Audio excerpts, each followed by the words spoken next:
Howdy folks, I hope you all are doing well on this fine and wonderful day, and I hope all of you have plenty of work scheduled for today and tomorrow and Wednesday and Thursday and Friday. I know I do. I'm actually on my way to an appointment right now, but when I get back to the house, I've got wood to split today. I need to split wood tomorrow, and I've still got a couple of other projects that I have not had a chance to do yet, left over from the summertime, that I need to get to. But that's not what I'm here to talk about. Now, I realize that for this year it might be a little bit late, but it's never too late to speak the truth, so in that spirit, here goes. Anybody who knows anything about Scripture and the history of the church system, its roots and origins and whatnot, you know that all of the standard church holidays are pagan. You know, Easter, Halloween,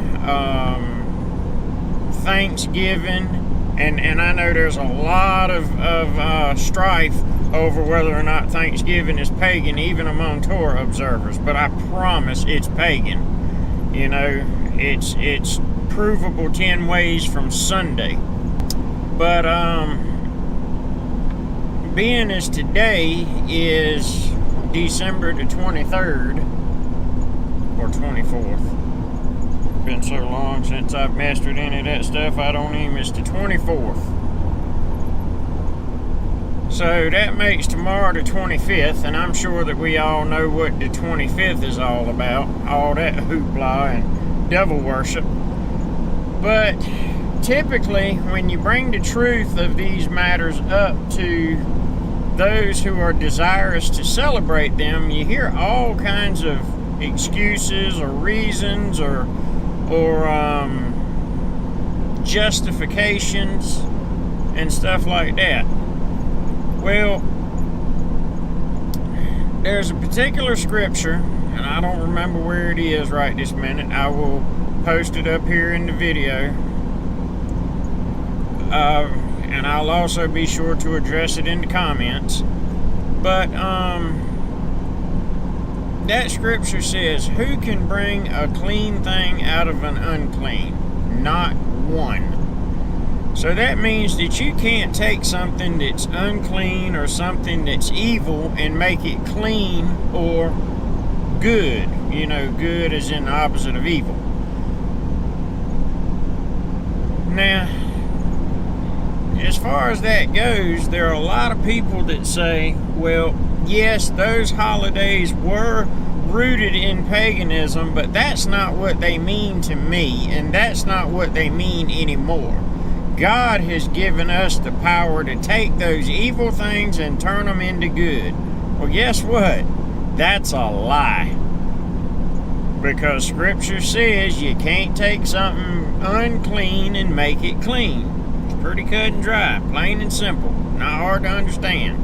If it was evil, it is evil, forever and always. So, there's another argument that folks like to make. Well, on those days like that, or, you know, those holidays, a lot of people use that opportunity to feed the poor and the homeless and to donate to charities and stuff like that. Okay? Well, answer me this. Why do you have to wait for those holidays? Why don't you do it all the time? And you'll notice I say holidays and not holy days, because they're not holy. In fact, they are quite the opposite of that. They are evil. But they'll use the argument, well, see, there, I made something good come out of something evil. Well, no, you didn't. Because Romans 8:28 says, all things work together for good for those who love God, to them who are called according to His purpose. Alright, well, that with that understanding there, it's not you that made something good come out of something evil. It's Yahweh that did it.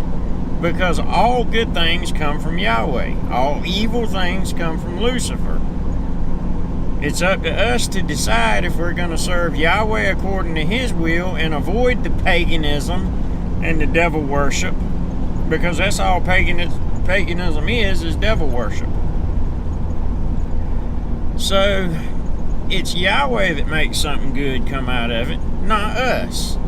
And as far as that goes, if you're still participating in those evil holidays, you are showing that you don't love Yahweh, or God, as most people still refer to Him in the church system. You're showing that you love yourself and that you are going to do what you desire to do over what He tells you to do. Because Scripture repeats over and over and over again ad nauseum, don't worship Yahweh the way that the nations worship their heathen gods. It's pretty plain and simple, easy to understand, cut and dry. So, yeah, you might have fed the poor, but it's Yahweh that made it happen, not you. And when you start taking credit for things like that, then you are pushing Yahweh aside. So, that's about how that one goes. And yeah, there are some of those evil celebrations that are innocuous. You know, they on the surface appear to be good things. Christmas is not one of those things. It appears to be pagan through and through.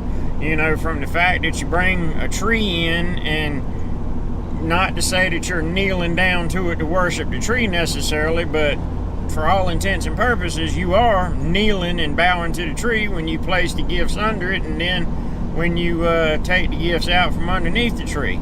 So even those folks that sit around while somebody else is passing out the gifts, even they're bowing to the tree because they're accepting the gift that was under it. So they're bowing to it by proxy. But the more insidious celebrations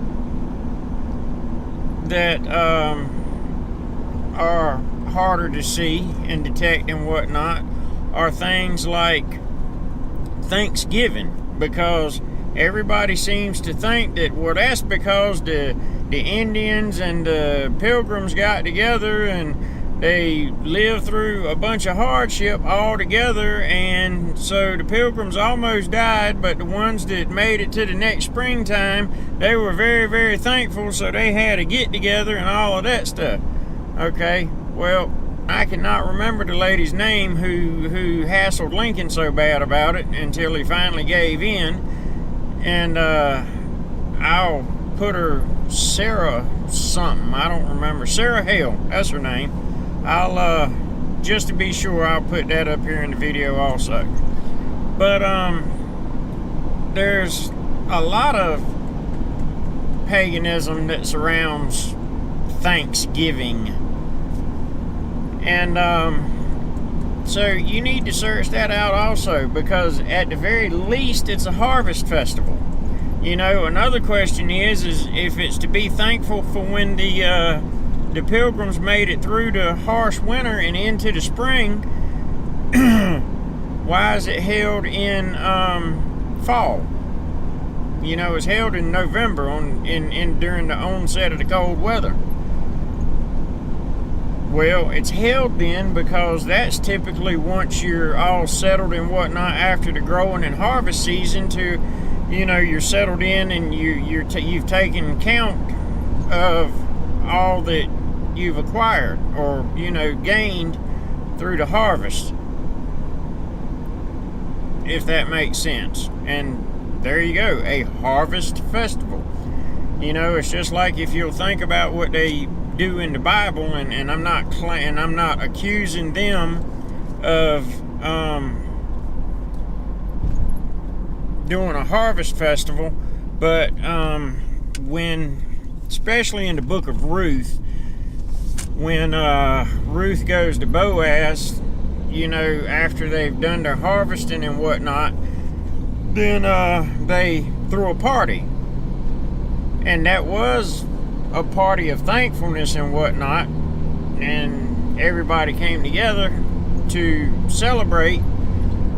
I'm sure they had different reasons for that, but that was not a harvest festival the way Thanksgiving is, and I don't really know how to explain it.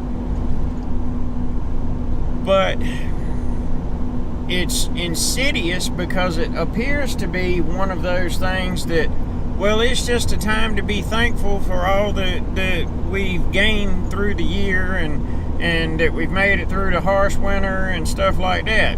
Okay, well, why aren't you thankful all the time? Because I'm going to tell you what, there are a whole lot of times that I was very, very thankful to make it through a day into summer. Because to me, hot summer days are a whole lot more harsh than cold winter days are. I'll take the cold over the hot anytime.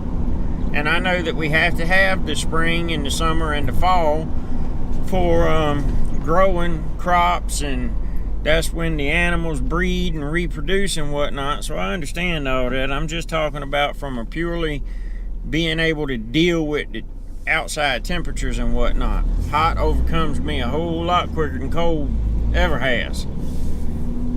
So yeah, a lot of these holidays are absolutely insidious.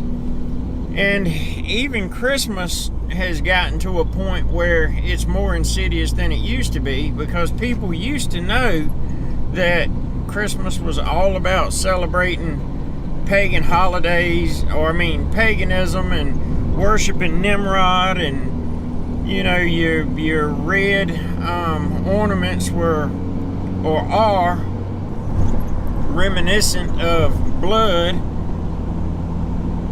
And then the silver and gold, which is actually specifically mentioned in Scripture, don't cut a tree down and bring it in and decorate it with silver and gold.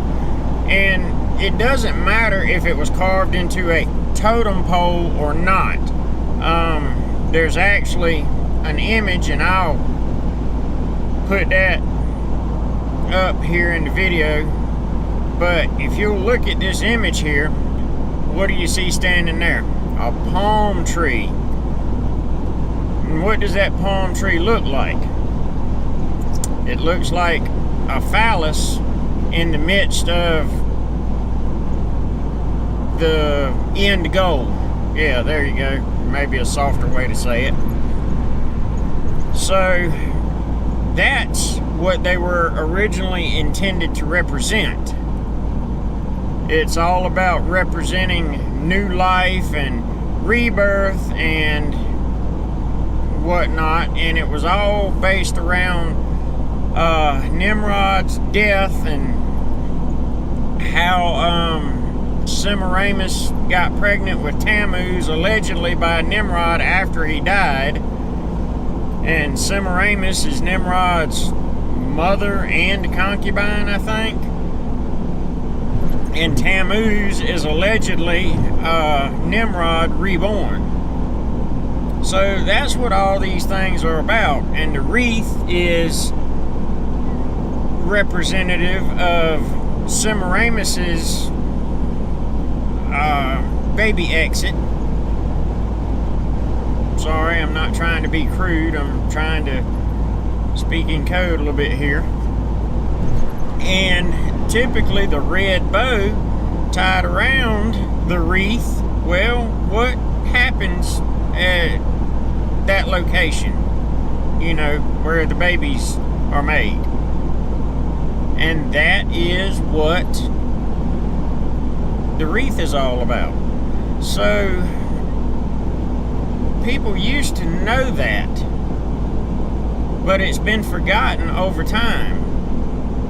And that's exactly what the devil wants, because the devil's key tool is the twisting of language. And if he can make people forget the origins of evil and get them to replace in their mind the meanings of these things with something else, for example, the star or angel on top of the Christmas tree. Okay, well, both of them mean the same exact thing. If you'll read scripture, it specifically mentions the morning star, and it calls the devil the morning star, actually. It also calls the other angels morning stars, I think is how it refers to them, because it's in the book of Job, and it's talking about when Yahweh created the universe and the earth and all of that. It says says the morning stars cried out together or sang out together or something like that. I believe it's in Job. I will put that up in the video as well. So the star or angel on top of the tree is representative of Lucifer. In fact, scripture even says that he appears as an angel of light. Well, aren't those angels that you put on top of the tree lit up? Which I realize that that's just a man-made representation and whatnot, but do you think it was not inspired by Lucifer? Knowing the history and origins of Saturnalia is what it used to be called. So anyway, I hope to see each and every one of you in the kingdom of heaven. Remember Proverbs 18:13, 2 Timothy chapter 2 verse 15, Acts 17 verses 10 and 11. Yahweh bless.